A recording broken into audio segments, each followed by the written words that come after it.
It's Warung time again, and today we're looking at a place that was recommended to us by a friend, and they reckon this place is unreal value for money. Let's find out. We're always on the lookout for great value for money warungs. So this time we've visited Warung Naksa. Warung Naksa is in the back streets of Sanur, not far away from Warung Old Brick. So if you've been to Warung Old Brick, you'll know where this place is because it's maybe 50 metres down the road. To get here, you'll need to go to the Hotel 101 and go through the back alley there into the residential area. So it's not on the main street. That sort of gives it a bit of charm as well. If you're staying in the south of town, you should be able to walk here. If you're in the north end of town around Pantai Sindu, you're going to need to catch a cab. The menu here is extensive. It goes all the way through seafood, Western food, Indonesian food, and then even subsections of that. They've got cocktails, mocktails. Cheap beers, a small binta, 25,000 rupiah. Now that is great value. In fact, 25,000 is one of the cheapest beers I've seen in a warung anywhere. Now I'm not sure if they put tax on top or not, but still 25,000, even if you added on 10%, is still unbelievable value.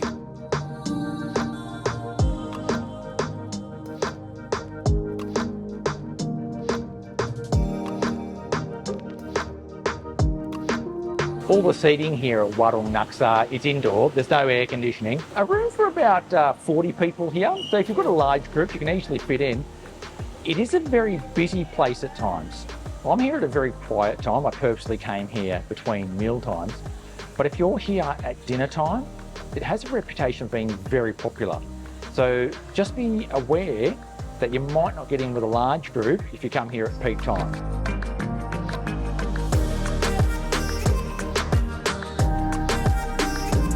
First of all, I got the lychee mojito mocktail. Apparently they use syrup in there to give it that sweetness.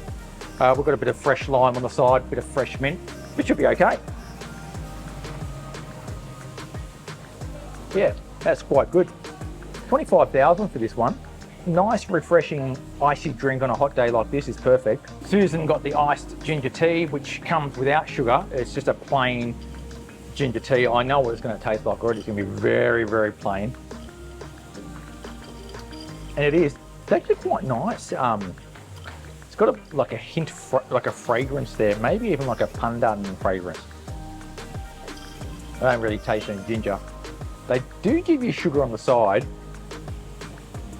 Put a little bit in there just to sweeten her up a little bit. That hardly touched the sides. It's going to need a lot of sugar in there to sweeten her up.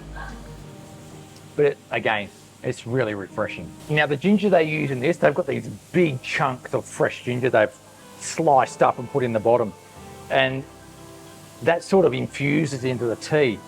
It's pretty luxurious. I mean, something like that in Australia is expensive. Ginger, you know, that amount of ginger in Australia would be expensive. But here, they just chuck it in. I love it.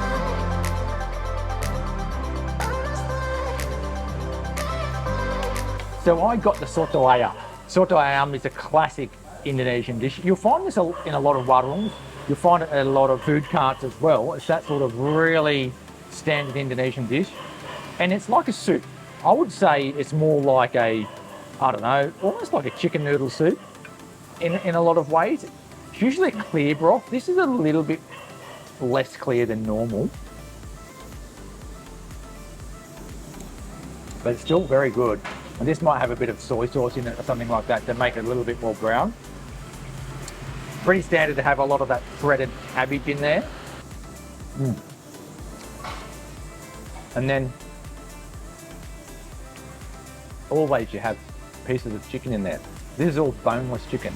Nice, clean bits of chicken.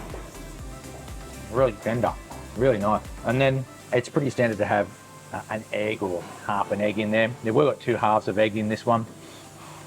Some bits of tomato, which is pretty standard as well.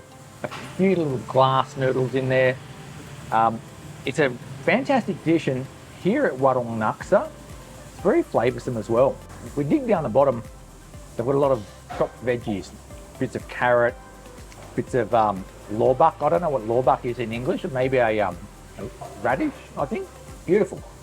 A beautiful, beautiful dish, and quite a good one for lunch because it's not too heavy. It's quite light. It is hot, but you know, And you don't need to eat that rice. I mean, Indonesians will spoon that onto the rice. I don't eat the rice, but I'm happy to have a light lunch with a bit of soup. Susan got chicken cordon bleu. Looks like a good one. A nice rolled piece of chicken deep fried. I mean, it's really just like a filled chicken schnitty, isn't it, really? Cheese, ham, chicken. It looks really golden brown. That's good. Sprinkle cut chips. Oh, they're good too. Nicely cooked.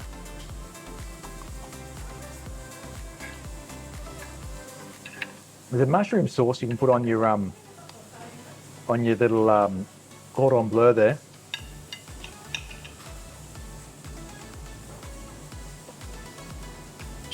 So juicy. And on the side, you get a mixed veg. And these are fresh mixed veg. Looks like it's straight from the market.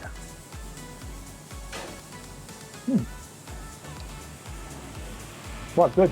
And this food here is quite emblematic of what the other food on the menu is like as well. Quite simple home style cooking. And I really like that when you come to Bali. You don't always want to have a fancy meal. These warung meals are good value for money, good tasty home cooking. And you don't have to worry about fancy sauces, fancy this, fancy that. It's beautiful. The price of the soto ayam was 45,000 and the cordon bleu was 65,000, which I think is pretty good value. And these days in Bali, you probably can't get too much cheaper than that. So great value, great flavour, great little location in the back streets. I think it's a real winner. While you're at it, you might want to check out Warung Old Brick as well, which is really close by. So I'll leave a link up there to show you Warung Old Brick. That is another great little warung, almost like a competitor to this place, I'd say, because the menus are quite similar. People have preferences. Some people prefer this place, some people prefer that place. But they're both very good. And if you're into warungs, you should try both. Warung Naksa is a great place for good quality food at great prices, plus some cheap beers as well. I definitely recommend checking it out when you're in town. And while I'm talking about local food, make sure you check out the playlist that I've put together of all the local food in Sanur. I'll put a link to that in the description below, and if you click on that, it'll actually go through all my videos that I've created on local food in Sanur. You'll get some good recommendations for where to eat at good prices and real deal authentic food. Thanks for watching. Make sure you hit that subscribe button to keep up to date with all things Sanur. I'll catch you next time.